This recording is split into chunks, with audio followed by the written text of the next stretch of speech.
कहीं ये breast cancer तो नहीं है। लोगों को लगता है कि हर ब्रेस्ट पेन में ब्रेस्ट कैंसर हो सकता है।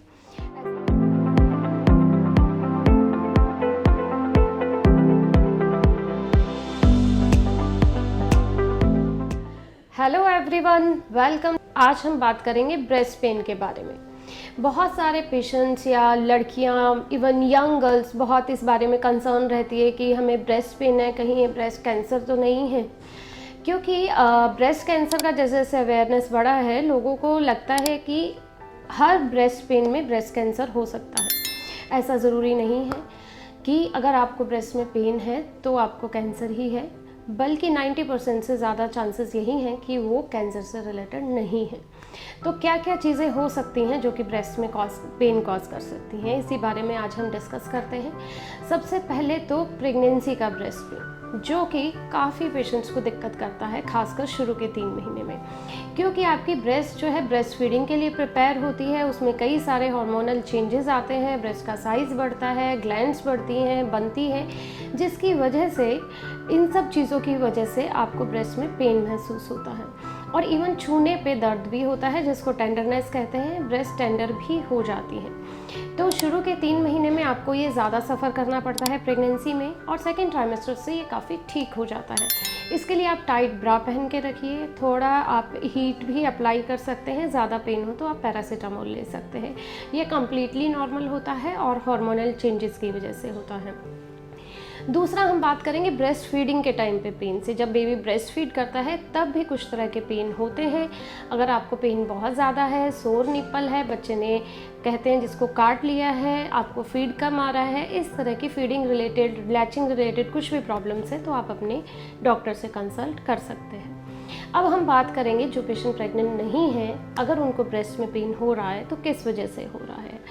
देखिए, एक तो साइक्लिकल ब्रेस्ट पेन होता है, मतलब महीने के कुछ स्पेसिफिक डेज में पेन होता है, जो कि आपके मासिक यानी पीरियड्स का जो चक्कर होता है, मासिक चक्र, मेंस्ट्रुअल साइकिल होता है, उससे रिलेटेड होता है।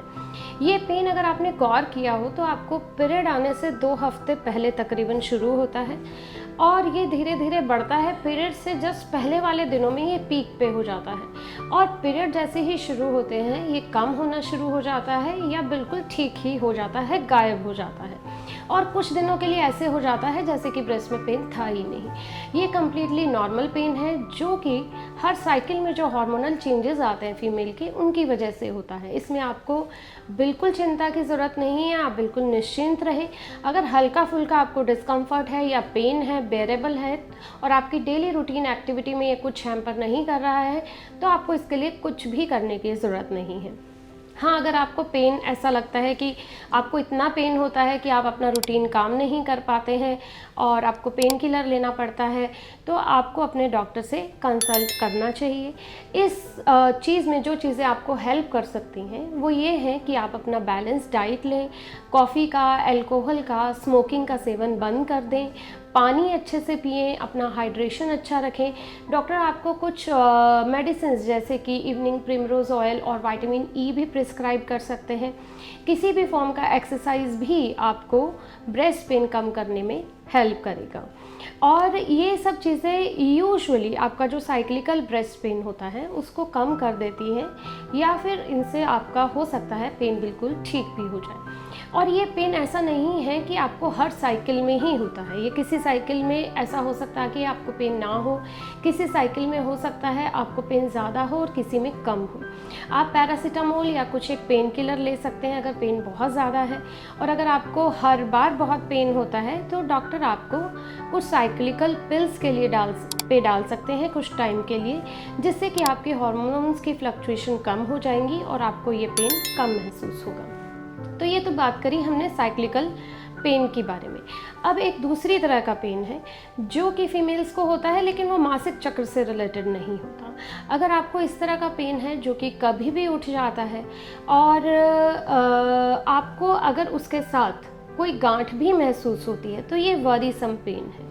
यानी कि आपको अपना ब्रेस्ट एग्जामिन करना है हमेशा, अगर आपको किसी भी तरह का पेन है। अगर आपको कोई गांठ लगती है तो आप अपने डॉक्टर से जाके मिलिए, वो आपको सोनोग्राफी, मेमोग्राफी या MRI depending upon the condition advice कर सकते हैं। पर गांठ का मतलब भी कैंसर नहीं होता है। गांठ भी कई तरह की होती है और उसमें भी ज़्यादा चांसेस यही होते हैं कि मोस्टली जो बेनाइन गांठें होती हैं, यानी जो कैंसर से रिलेटेड नहीं होती हैं, वो ज़्यादा कॉमनली पाई जाती हैं, जैसे कि फाइब्रोएडिनोमा।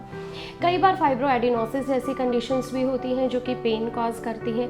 इनके लिए आपको डॉक्टर से मिलकर कुछ स्पेसिफिक ट्रीटमेंट लेने की ज़रूरत पड़ सकती है। इसके अलावा जो ब्रेस्ट पेन होते हैं वो यूजुअली सबसे ज़्यादा रिप्रोडक्टिव एज ग्रुप में देखने को मिलते हैं, 15 टू 45 ईयर्स की एज। 45 ईयर्स के बाद की जो पेशेंट्स आते हैं उनमें अगर ब्रेस्ट पेन होता है तो हम उनको सोनोग्राफी या किसी न किसी तरह की इमेजिंग एडवाइस करते हैं, जिसमें कि हमें कैंसर रूल आउट करना रहता है कि कहीं कोई गांठ तो नहीं है।